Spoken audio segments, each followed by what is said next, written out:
How to make your reader care for your villainous character. There are many villainous characters we love, even if they were in the wrong. This could be Thanos wanting to help the universe have more resources because he saw what happened to his own people, even at the cost of half of life being wiped out. Or Maleficent from the 2014 film being betrayed by her old flame, and she chooses to seek revenge, even at the cost of innocent bystanders, including an innocent baby, Aurora. Light Yagami from Death Note is a high school who got fed up with how violent humans are, so he takes matters into his own hands by killing the majority of criminals in an attempt to make the world a better place. The majority of people can agree these are all well done villainous characters, and they all have two things in common. One, you can understand where the character is coming from, and two, you can make the argument they were in the right. Now, I'm not saying all villains have to be like that. Take Ursula, for example. But an audience loves more complex characters than one-dimensional ones. And let's face it, is Ursula really going to end up on people's top 10 favorite villains list? She's not. I believe one of the best ways to teach people is through example and a guide, not just telling them what a reader wants. That doesn't really help. I'm sorry, creepypasta writers, but this will mainly be targeted towards you since you guys are, well, for better or for worse, a good example of beginner's mistakes. If you're making a creepypasta, you're either telling the story from the victim or how the certain pasta came to be, so like a backstory, the majority of the time. We are going to be doing this from the villain's point of view and not the victim's. Go ahead and get out a sheet of paper or a digital notepad and let's get started. By the way, we are not focusing on character design, that will be for another video. Let's talk about the character's personality. I want you to imagine your character and what you want them to be. Give them a name, give them an age. I'll go ahead and name mine right now. Let's say Charlotte Hill, and she is 22 for now. List 8 positive things you want them to be. Make a list of the exact opposite of that. For Charlotte, I want her to be 1. Loyal, 2. Accountable, 3. Modest, 4. Nurturing, 5. Organized, 6. Insightful, 7. Honest, and 8. Selfless. But for the exact opposite, it will be 1. Traitorous, 2. Unaccountable, 3. Conceited, 4. Neglect, 5. Disorganized, 6. Unwise, 7. Liar, 8. Selfish. Now I want you to highlight 4 to 5 things to remove from the positive list and replace it with their counterparts from the negative list.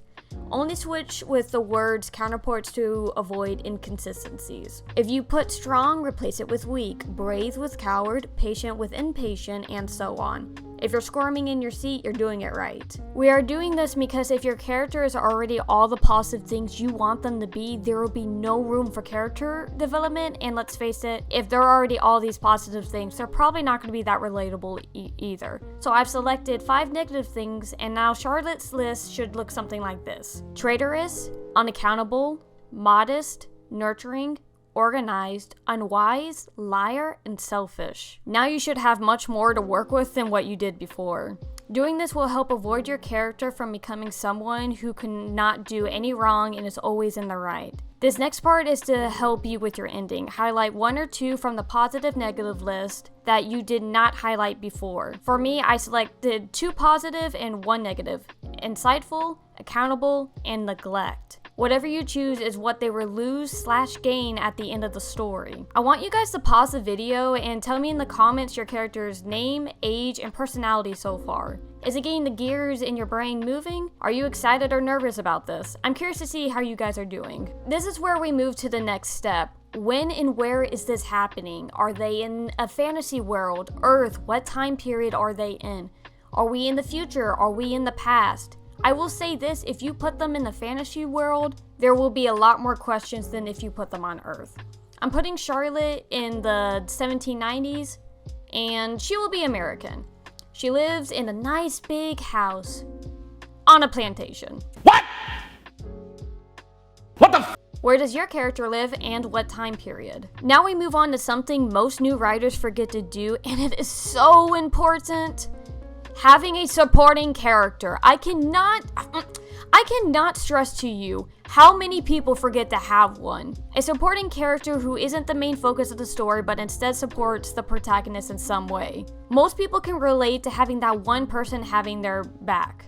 Being alone is not relatable. Keyword, alone, not lonely. A person who can be surrounded by family and friends who are supportive but still feel lonely at the end of the day. But you want to know what would be so nice? To have a supportive parent just saying, looking at you, creepypasta community, everything we just did in the beginning, do that for the supporting character. Is it work? Yes. Is it frustrating? Absolutely. But you're doing this to make it easier on your future self. I'm sure most of you have the habit of doing character design first when you should be focusing on time, place, and personality, then character design. If it's a bit too much for you, I suggest you come back to this when you've recharged a bit. Maybe focus on some of the fun stuff, like, what does the main character wear, their hobbies, what does their bedroom look like, and so on. A side note, you have a good supporting character when you yourself have fallen in love and you don't want to kill that character off. If you have already planned on killing your supporting character off just so your main character can have some pity, you have already done it wrong. Take time on this. So what is your supporting character's name, age, and personality? Maybe take the time to know how they know each other. Since you have done this, you're at the part where most writers jump to when they shouldn't. How to get your reader to care about your villainous character. Pause.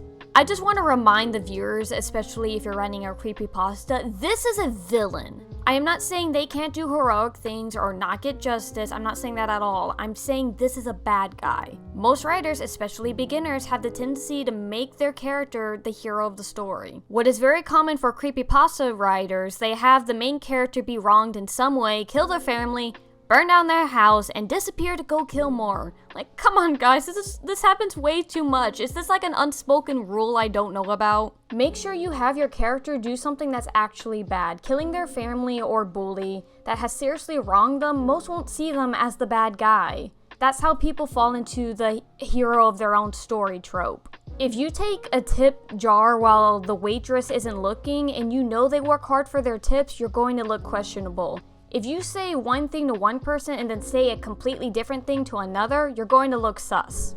Now you might ask, how does one cross the line of a bad guy? And I'll give you two examples. A person who makes a deal with another to get power to take revenge, but has to give something in return. Whatever that return favor is will be morally bad. Or they do a number of small things that build up over time. Now that's just two examples, so if you guys have another example, put it down in the comments below. Show their humanity. I know, you probably didn't see that one coming. Showing that your character cares about something other than themselves will catch the reader's eye. As a popular saying goes, he's a bad guy, but not a bad guy. Let's face it, most people aren't fans of narcissism. People don't like a character that goes me, me, me, me, me. So make a note they have to do a few good things. Remember, they don't have to be somebody that kicks butt. It can be something simple like they're standing in line at a grocery store and they hear somebody in front of them short a few bucks and they offer to pay. Or they see a few cats that are hungry outside and he decides to give them some pieces from his food. And I know the majority of you just went, aw, that's nice. Yeah, that feeling you've just felt right now, remember that when you write your scenes. You need your character to connect with your reader on an emotional level.